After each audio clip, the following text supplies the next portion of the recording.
fourth section is about the value of online versus offline programs. And Jacqueline, I've received a few questions on that already. In the meantime, I'm peeking at the chat here that my colleague is moderating. So the online versus offline programs has the following statement, and I'll pull it up for the following poll. Here we go, section number 4, launch. Here we go. So the value of online programs is inferior, it's less compared to on-campus program. I'm interested to see what the audience thinks of that. But before we look at the results, Jacqueline, it's now your opportunity to introduce yourself a little bit more in some more detail. And thanks again for calling in from your holiday. That's a pleasure. Yeah, so I'm Jacqueline Daniel, and I'm a founder and the CEO of Way Education. Back in 2004, we developed what we believe to be the first British high school online. So this is a school that is a complete secondary school. We now go down to primary as well. So from age 8 right the way through the various key stages, delivering a British curriculum, through to international GCSEs, international A-levels, right through to age 18, 19 when they go off to university. We also, and that's into high school, we also operate Academy 21, which is very similar, except that this is aimed at our business-to-business market. So we actually help other schools, other education organisations that are purely physically based, and we allow them to extend their school, extend their curriculum by using an online program. Sometimes that's to extend their curriculum. Sometimes it's because they find it difficult to recruit and retain the best quality teachers, particularly in certain territories. And I think most people will be aware, for example, that physics teachers of a high quality are in a lot of demand, and it can be very difficult, particularly in territories where there is a lot of competition. And so it reduces their staff churn.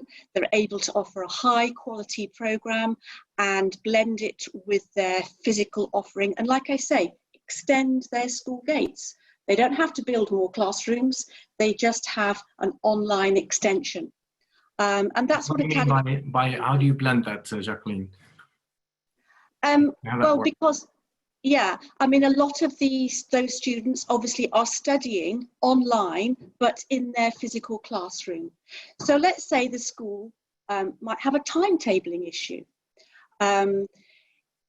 particularly in sixth forms, where certain combinations of subjects students aren't able to do because of timetabling conflicts. So a typical example is a school will come to us and say, could you deliver Latin A-level for us? We don't have a teacher, and we only have enough pupils to make that a viable proposition by delivering it online. And of course, that's what we do for them. It's branded to their school. It's still part of their school. Those students belong to that school, but they study online. And that's what we provide to the business to business. Obviously, we have a large business to community, so a B2C market as well. And that's individual families, individual students choosing to go to school online. Thank you, Jacqueline. It's interesting to see how this brings us back again to that topic, that the idea in the future, it's all blended, right? It's bringing these worlds together. Now, in terms of the poll we just asked, it actually makes the poll also a bit too black and white, maybe, because in the poll we're looking at it with our pre-pandemic eyes. I think the value of online programs is inferior compared to on-campus programs because they're coming together more and more. But I'll share the results with you. It's as follows. We have a large agreement that people think they're inferior to on-campus programs. Now, I do realize with our audience that there are many reasons that people may think that, because an online program, of course, lacks all that intercultural experience, which also allows people to grow and to learn and develop. Wouldn't you think? Yeah, I'm not surprised by those results. Obviously, I think that proposition is absurd. and I'll come to that in a moment. But just taking you, it's already been cited, but just taking you to some of the research. So this is nothing to do with the pandemic, but I do understand why there's agreement, and oftentimes that's to do with experience. Either the online program hasn't been experienced or the experience has been a bad one. Okay. But going back to research, so back in 2010, the States has always been ahead of the rest of the world in their online delivery. And back in 2010, there was a big study done on 20,000 what they referred to as homeschoolers, but in fact, these children were learning online. And when they looked at their learning outcomes, so their grades and their achievement, they were all in the 70th and 80th percentile, so very high. Then, as I mentioned earlier, by 2018, there were more than 6 million online learners in the States.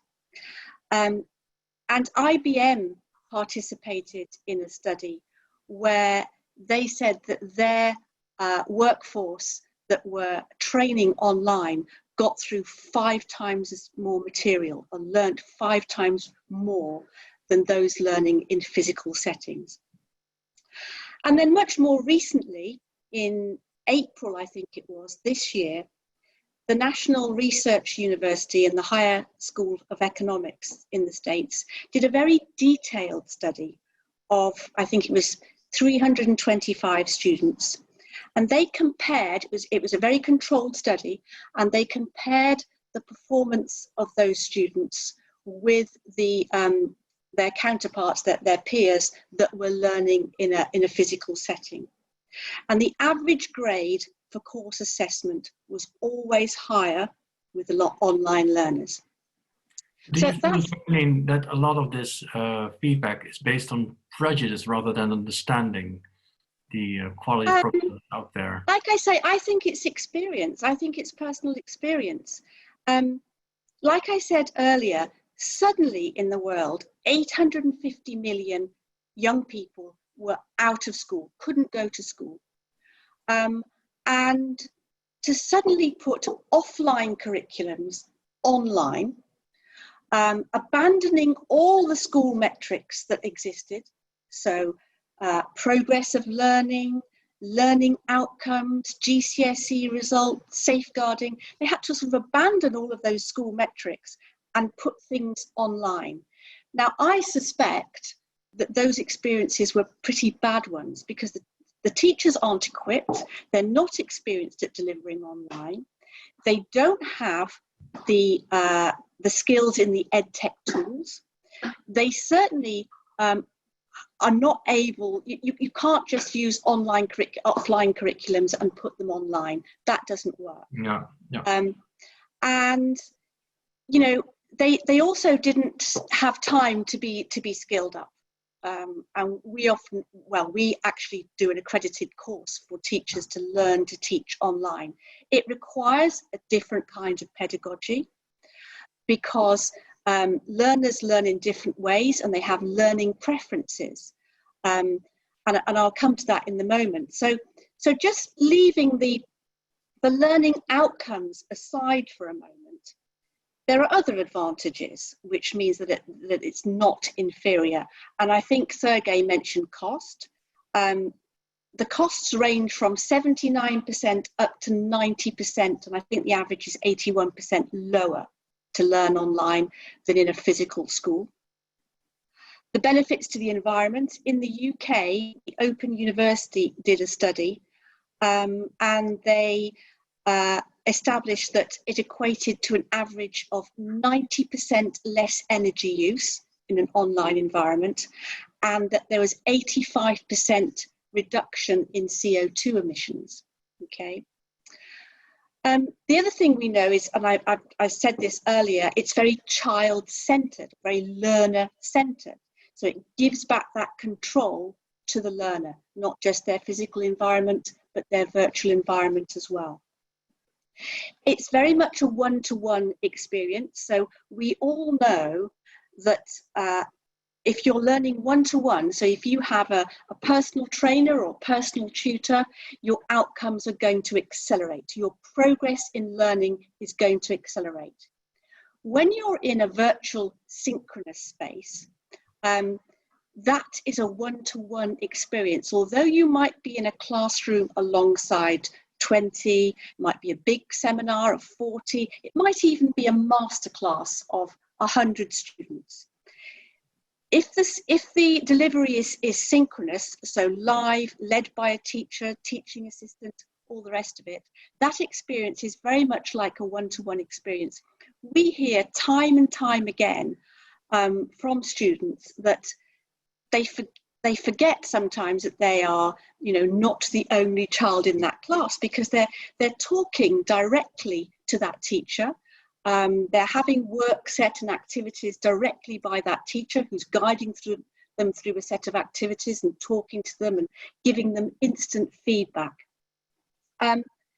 We also know that it's highly accessible. So learning platforms can be accessed 24 hours a day, 7 days a week, 365 days a year. It's not Monday to Friday, term time only, 9 till 4. So already those students can go over lessons, they can go over digital recordings, they can go back to work that they didn't understand, they can communicate with the teacher and their peers, go through activities again, get a better result. So completely accessible. Jacqueline, sorry to interrupt you there. I think what's really interesting, would you then say that everything that's happening at the moment, which has forced institutions to rapidly bring their programs online, is maybe damaging the image of online learning, because there are so many situations. Matthew Hightower mentioned it earlier, the Zoom, University of Zoom, with maybe clunky solutions to teach people. That's the impression people have from online programs. That may reflect bad on the high quality programs that are out there. Is that something you notice? And in the meantime, I believe, ask the other I don't have in the call. I don't have any evidence of that, but I certainly intuitively feel that. I have seen a lot of things that schools get right have been forced to go online. So they have communicated well with parents. But like I say, they've abandoned those school metrics. There's no learning data. They're not able to see how well or otherwise their students are doing. So yes, I do think in some instances, not all obviously, but because of the speed of which they had to go online and the inexperience, it's a very different kind of experience to those that providers who've been around a long time are offering to students, a completely different sort of setup. Right. I just got we're getting a lot of questions, and I apologize to the audience for not being able to answer all of them live. But here's an interesting one that kind of relates to your topic, Jacqueline, but also very relevant, I'm sure, for Matthew and Sergey. This is a question from Marlene Bergsma. As an independent secondary school in Ontario, Canada, we see the major threat as credit mills. How do students and their agents and families ensure the online education they are buying is authentic and not just to buy your diploma or buy your degree? Do you see the online schools able to guarantee the validity of their learning? Jacqueline, are you able to guarantee the validity of their learning? We are able to guarantee it, yes, because we look at our outcomes. So we look at our GCSE results, we look at our A-level results, and they are consistently higher than the average in the UK. So we know that, we can do that, track that back over, like I said, 15, 16 years of learning data, but not just outcomes, because it's not just about academic outcomes. That's extremely important for most families and for most students. But if they've started from a very low baseline, then sometimes it's that acceleration in learning progress that becomes an outcome in itself. So we have learning data within the platform, you know, it's an extremely powerful platform. And what you can do is measure a child's learning live, and that's fed back directly to the teacher in real time. So a teacher is able to see instantaneously who has understood, who's not understood, who might need an intervention activity, who might need a bit of support, who might need accelerating, and can do that at the click of a mouse. Yeah. And that live data is showing that you can actually make more learning progress in that situation. Totally. And I think, Jacqueline, what you're doing very well is putting the focus on all the advantages and added values and qualities that online has to offer versus offline. Now, they both have their own qualities and their own advantages. And of course, offline responds to, let's say, the appetite from international students to explore new country markets, but that doesn't mean shouldn't disregard the opportunities that exist in the online world. But go back to the question from the lady earlier with the Dutch name. Would you have anything to say about that, Matt? Because you're also running an online school, about the quality of the Marlene Bergman, about the quality of the diplomas. Do you see there's a lot of fraud, or people are paying a lot of money? But what would you say about that? Yeah, I think that's a really, really great question, and I think it's you know, a normal question to be asking and considering, and for parents or for students to be concerned about, you know, what is the quality and what is the reputation. And really what anyone should be doing that's thinking of studying is doing their homework and doing their research. Again, I go back to, where's the starting position? Is the starting position that if it's a campus, it means it's good quality? That's not really a true statement. You got 15,000 universities around the world, from, you know, elite, exceptional institutions to terrible institutions. Just the fact that you're walking into a classroom does not necessarily mean that that's an endorsement of quality. And then online is going to be the same. So what I would say is, when we're delivering, for example, an accredited University of East London degree, even though it's online and it's a British accredited degree, the government regulations and the accreditation standards are the same for online as offline. It's not like, oh, you can just kind of do what you want online and it's a bit of a cowboy environment. You still are regulated by the same government bodies. You still have to adhere to all the same standards of education and pedagogy and research and student support. So you've got that level of accreditation. So who is accrediting the program? Is it accredited in, you know, this country or that country, and where do you sort of see the reputation of that? But then you've got the reputation of the school. So you can look at the rankings of a school, you can look at the, you know, feedback, you can look at alumni.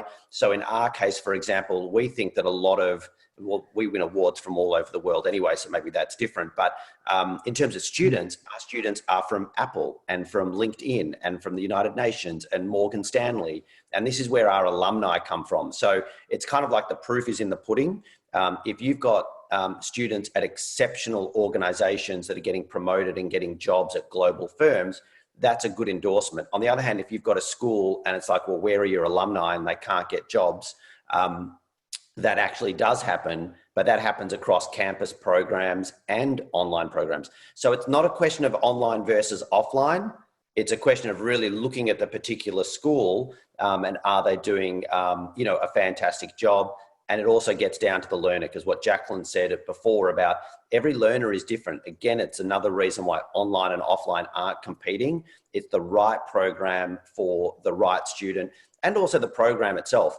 Would I want a doctor to operate on me if they said they went to a fully online school? Probably not. I mean, how do you learn to be a surgeon online? That's a good point. That's a good point. What about data security and data analytics? I mean, that is the perfect type of program that leads itself to a virtual and online environment. So I think there's a lot of nuance rather than big. Is online good or bad? Nuance is the word, Matt. Very true. Nuance is definitely the word. And I realize these polls are very interesting, but of course they lack so much nuance. So many factors are important, because an online diploma being inferior to on campus, well, some may be, but many may not. And I'll just pull up the poll one more time, as I've done previously, just to see whether opinions have shifted a bit.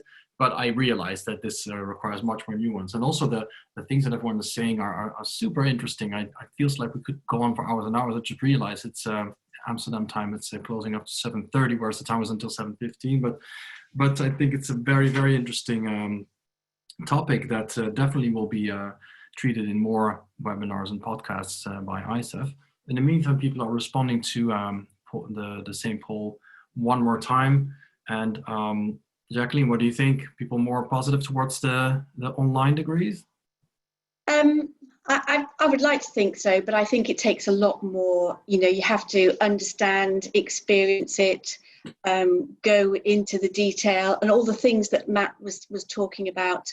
It's about credibility, it's about data, it's about results. Not so much more, right? Well, let me enlighten you. Here are the results, and very interestingly, a large chunk has moved to agreeing that or disagree that they are principal inferior. I think it's a good point, and I apologize to you just for making it so black and white, because the whole point I think of this webinar is to unblack and whiten it, if I may say it that way. I think you did a good job, Martin. Thank you, appreciate it. But it's indeed, it creates a lot of information and questions and insights that are intriguing. Now, before I draw this webinar to a conclusion, as time has been flowing by, I would like to invite each of you to deliver maybe a final remark. The audience is an audience that is active in the international student recruitment industry, that is used to sending students abroad, that may be concerned about their future, that are actually struggling at the moment with all the news. Every hour there's a new article, news flash. We know what's going on in the US with visas. It's a terrible world out there, but they're, hang in there, try to, we're all working very hard to get through it, because I would say there's a brighter future ahead, maybe brighter than it was before the pandemic. Is that something you'd like to respond on? And let's start with section one, panelist Sergey. I believe that shift to online education brings us more opportunities for online educational agency and for educational providers. Of course, I agree with Jacqueline that that many educational providers were forced to start online education courses, and the quality could go down for short term. But also, I believe there are more talented people now into online education. That's why, obviously, we will see the shift and the growth in online education business.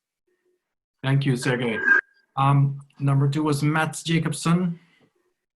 Yeah, just following on from what Sergey just said, I totally agree. I think the growth of online education happened before the pandemic, it's growing during the pandemic, and it's going to grow after the pandemic. So I genuinely believe there are just wonderful opportunities for growth and collaboration. And that's how, we should be approaching this incredible opportunity, Martin, that you've been putting together today, that there's so many opportunities to work together to provide access to quality education to more people. And I think that's the industry and the field that we're all in, and the goal that we all have. And, we can work on accelerating that together. I couldn't agree more. Going from Matt to Matthew? Yeah, just kind of feeding off of, both Matt and Sergey. We all got into this industry because we wanted to bring value to these students, and we wanted to help, all these students build intercultural competency and kind of get jobs. And so that being said, I'm coming from the technology standpoint, and I think everyone on this call is.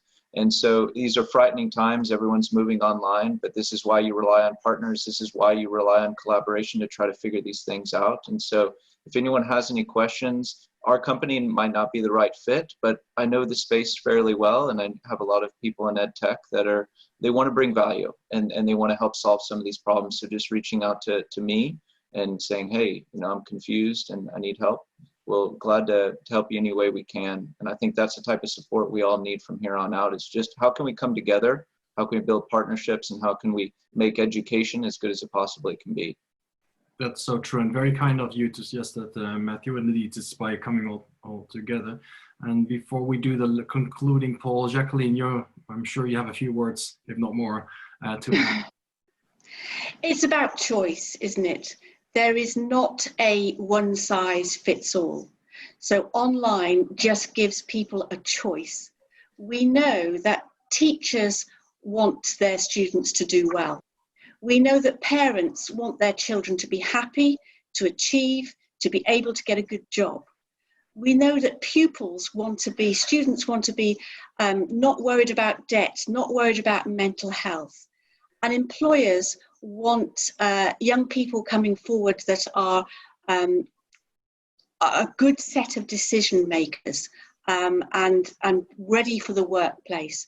And basically, adding online to the mix means that we're starting to move to a lifelong love of learning, both pure and applied. And that's extremely important. That's beautifully said. And lifelong learning is indeed got another topic that involves, of course, a lot of opportunities to learn online and offline. Now, that brings me to the last poll. And thanks for the audience to stay on with us for so long. We still want to have your feedback, and this is the following. We have discussed 4 sections. The first section was about the business opportunity that exists for student recruitment agencies. The second section was about the role or the continued role of online learning after the pandemic. And the third topic was the virtual solutions that are out there for, let's say, call it cultural interaction. And the fourth section is the value of online programs versus on-campus programs, which may be a bit too black and white. But these were the topics that we've discussed today. Now, as you noticed, in every section, there's a lot of overlap with the other sections. They're all related left and right. But we're curious to see what the audience thinks of these topics. In the meantime, allow me to thank again all of you, Jacqueline, Sergey, Matthew, and Matt. I think you've all contributed with the very great quality and very interesting insights. I also learned a few things here, especially the area where online could be even a promotion tool for offline programs. And again, there's so much opportunity. We hope that the audience takes with them new insights, new ideas, hope for the future, inspiration, and I'm sure that everyone is curious about the last poll results. Well, I will show them, but in the meantime, stay tuned. Do check ICEF.com for the latest information about the podcasts that we're launching. We just put one live again, another one yesterday. We are organizing our first virtual event, so we're also getting our experience in the virtual world. In about 4 weeks, we go live with our event focused on Australia and New Zealand. Later that month, at the end of August, focused on the Americas. We have one for French language.